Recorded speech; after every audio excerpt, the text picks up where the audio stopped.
আসলে আমাদের এই মহানগরের জন্য একটা ক্যান্সার, এবং এটা রাজনীতিবিদ, সামাজিক, অরাজনৈতিক, ব্যবসায়ী, ছাত্র, শিক্ষক সবার জন্য একটা প্রোগ্রাম। আমরা একটা সুন্দর শহর চাই, এবং আমরা প্রত্যেকের অবস্থান থেকে আমরা এটাকে একটা শৃঙ্খলার মধ্যে নিয়ে আসে, যাতে মানুষ তার সড়ক ব্যবহারের তার মানে পুরোপুরি বেনিফিটটা সে পায়। ফুটপাত, আইন শৃঙ্খলা সব কিছু, এবং ব্যবসায়ী যারা আছে, যারা ছোটোখাটো ব্যবসা করতেছে, বলেন ফুড স্টক, লেগুনা, ট্রাক, বাস, তারাও একটা শৃঙ্খলার মধ্যে, তাদেরও আমাদের প্রয়োজন আছে, আমরাও আমাদেরও তাদের প্রয়োজন আছে।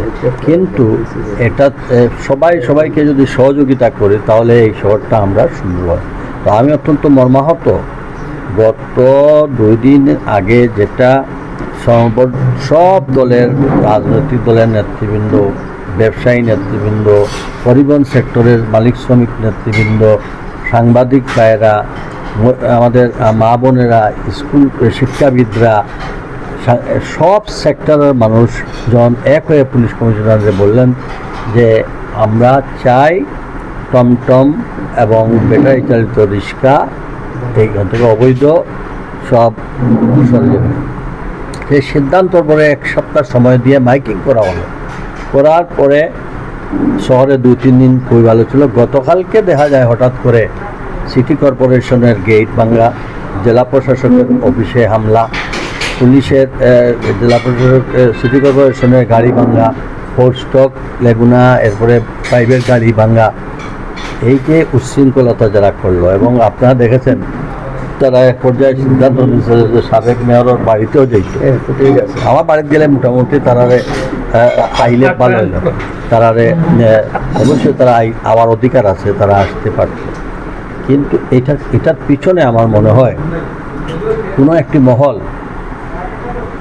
বিশেষ এটাকে সুন্দরভাবে চলতে হবে, তাদের মানে স্বার্থজনিত ব্যাপার হইতে পারে। এই জন্য আমরা খবর পেয়েছি মোগলবাজারে কালকে রাত্রে মিটিং হয়েছে, কানিশাইলে মিটিং হয়েছে, আবার বিভিন্ন সেক্টরে মিটিং হয়েছে। ওইখানে আবার তাদের যারা নিয়ে মিটিং হয়েছে তারাও আবার ভিডিও ফুটেজ আমাদের কাছে পাঠাইছে। আমি মনে করি যে আমরা সম্মিলিত সকল নাগরিক, আজকে হয়েছে কালকে 11:30 সময় আমরা দল মত নির্বিশেষে আমাদের সেটা নাগরিক সমাজ, আমরা যারা এই সিলেটের আপামর জনগণ, ব্যবসায়ী, ছাত্র, শিক্ষক, মহিলা, সাংবাদিক যা আছেন, আমাদের সবাই যদি আমরা আমাদের এই প্রাণের শহরকে সুন্দর শহর দেখতে চাইবে, আমরা কালকে আমাদের যাত্রা 11:30টায় কোর্ট পয়েন্ট থেকে শুরু হবে। 12টার মধ্যে আমরা শুরু করব, আমরা শহীদ মিনার গিয়ে শেষ করব। আমরা জাস্ট একটা মেসেজ দিতে চাচ্ছি যে প্রশাসনের এই মহৎ উদ্যোগকে আমরা স্বাগত জানাই, এবং আমার মনে হয় সচেতন রাজনীতিবিদরা কেউ এটাকে প্রশ্রয় দেবে না, এবং অহেতুক এইসব অন্যায়ের মধ্যে তারা রাজনৈতিক নেতৃবৃন্দকে ব্যবহার করার চেষ্টা করে। আমরা যেন কেউ তাদের এই পিছুর পথে পা না দিই।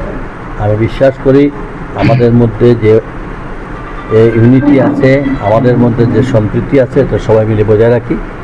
যেহেতু রবিবারেই করবে, এরপর থেকে আবার দুর্গাপূজা, এজন্য কালকে যে যেখানে আছেন আপনাদের মাধ্যমে আজকে আমাদের সমস্ত ব্যবসায়ী, সাংবাদিক, বুদ্ধিজীবী, শিক্ষাবিদ, আমাদের চেম্বার সবাই মিলে তো আহ্বান করেছেন। আমি সকলের পক্ষ থেকে আপনাদের মাধ্যমে এই নগরবাসীকে আমি অনুরোধ করব, সত্যিকার অর্থে যদি আপনারা আপনাদের নিজেদের নগর মনে করেন, সুন্দর নগর দেখতে চান, আসুন কালকে আমরা একটা সিম্বলিক একটা মিছিল করব, এবং সেখানে আপনাদের সকলের অংশগ্রহণ, বিশেষ করে আমার তরুণ সমাজ, আমার ইউনিভার্সিটির ছাত্রছাত্রী ভাই বোনরা, তোমাদের পুরো আমাদের ভবিষ্যৎ। আমরা মনে করি তোমরাই আমাদের আগামী দিনের ভবিষ্যৎ। আমি চেষ্টা করব তোমার সুন্দর করে সবাই প্ল্যাকার্ড নিজ আমরা কেউ এখানে রাজনৈতিক সংগঠনের পক্ষে নয়, অতএব যে যেভাবে পারো প্ল্যাকার্ড সুন্দর করে, যে আমরা ব্যাটারি চালিত গাড়ি চলবো না, ব্যাটারি চালিত রিক্সায় চলবো না, আমরা কোনো অবৈধ গাড়িতে চলবো না, রাস্তাঘাটে কোনো পণ্য কিনবো না, গাড়ি অযথা পার্কিং করবো না। আমার সুন্দর শহর আমরা এইভাবে দেখতে চাই। এইটা যার যেটুকু সম্ভব একটা দুইটা নিয়ে নিজেরা প্ল্যাকার্ড বানায়। আমার প্রাণপ্রিয় আমার আজকে আপনাদের মাঝে আমাদের সকল তরুণ সমাজকে আমি আহ্বান করব যে তোমরাই আসো সব অন্যায়ের বিরুদ্ধে। আমরা তোমাদের প্রতি চেয়ে থাকলাম আগামীকালকে যেন 11:30টার মধ্যে সব কোর্ট আদালতে আসবেন। আমরা যত নিয়ে শহীদ মিনার গিয়ে আমরা শেষ করব। থেকে শুরু হবে, ধন্যবাদ।